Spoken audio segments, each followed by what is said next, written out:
Election అప్డేట్స్ను అందరికంటే ముందుగానే తెలుసుకోవాలంటే ఈరోజే RTV లైవ్ యాప్ని మీ మొబైల్లో డౌన్లోడ్ చేసుకోండి.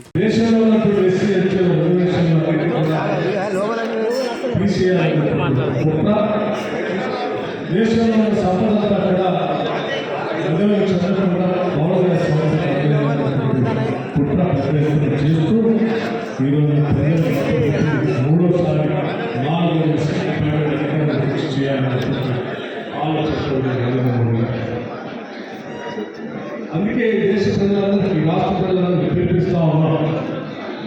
ఈరోజు దేశంలో ఉన్న రాష్ట్రంలో ఉన్నటువంటి ఓబీసీలు కానీ ఎస్సీ ఎస్టీలు మైనారిటీలు కానీ వారి హక్కుల్ని వారి వాటాన్ని కానీ కూర్చొని తప్పకుండా భవిష్యత్తులో పొందాలి అంటే కాంగ్రెస్ పార్టీని గెలిపించుకున్నాం. మనందరి తరఫున నిలబడేటువంటి కాంగ్రెస్ పార్టీ కోసం ఓట్లేసి గెలిపించుకున్నామని చెప్పి ఆరు లోక్సభ స్థానంలో పోటీ చేస్తున్నటువంటి సుగుణ కుమారి గారు ఒక సామాన్య ఇక్కడ ఉన్నటువంటి నోరు లేనటువంటి అనేక మంది అమాయకుల గుర్తుకేతలు లోక్సభలో వారి గుర్తుపోతాం. చిన్నాభివృద్ధి చేసిన పార్టీ ఈ రెండు చేతులు కలిపి వాళ్ళ మళ్ళీ ఒక దుర్మార్గం కుట్ర చేయబోతా ఉన్నాయి. ఆ రెండు పార్టీలకు వ్యతిరేకంగా ఈరోజు ప్రజాప్రభుత్వంతో ప్రజల చేత ఎన్నుకోబడినటువంటి కాంగ్రెస్ పార్టీ కాంగ్రెస్ ప్రభుత్వం అందించేటువంటి సంక్షేమ కార్యక్రమాలు ప్రజలకి అందలేకుండా ఉండటం కోసం కావాలని కొన్ని దొంగ కంప్లీట్ చేస్తూ ఇబ్బంది పెడతా ఉన్నాయి. అయినప్పటికీ కూడా ప్రజలే మాకు అంతిమ ప్రధానమైనటువంటి అంశం కాబట్టి మేము ప్రజల పక్షాన్ని నిలబడతాం, ప్రజల కోసం అన్ని చేస్తాం, మేము ఎన్ని అడ్డులు పెడతాం అని చెప్తూ రాష్ట్రవ్యాప్తంగా ఉన్నటువంటి ఓబీసీలకి, ఎస్సీలకి, ఎస్టీలకి, మైనార్టీలు అందరికీ కూడా నేను ఓటు వ్యక్తం చేస్తా ఉన్నాను. మనం పొరపాటున ఒక ఓటు భారతీయ జనతా పార్టీ కోసం మన ఓటు మనమే అవుతాం.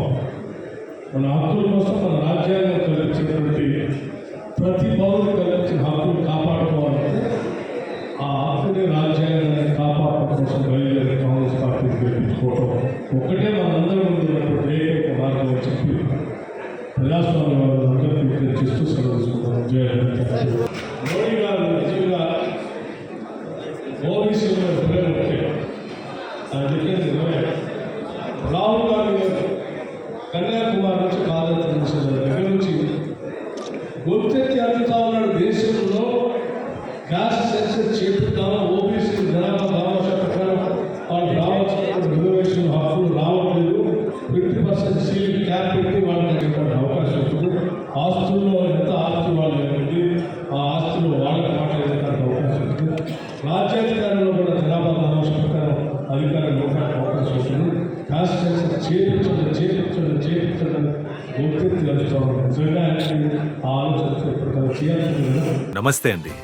ఇది వ్యాపారం గురించి కాదు, ఓటు గురించి. ఎన్నికల్లో ఓటు వేయడం మన హక్కు మాత్రమే కాదు, కర్తవ్యం. ఎంతో మంది మహా నేతలు శ్రమించి ప్రాణత్యాగం చేసి ఈ అవకాశాన్ని మనకిప్పించారు. అందరూ ఓటు వేద్దాం. ఎందుకంటే ఓటు హక్కు ఊరికే రాదు. నా ఓటు ఎవరికో తెలుసా?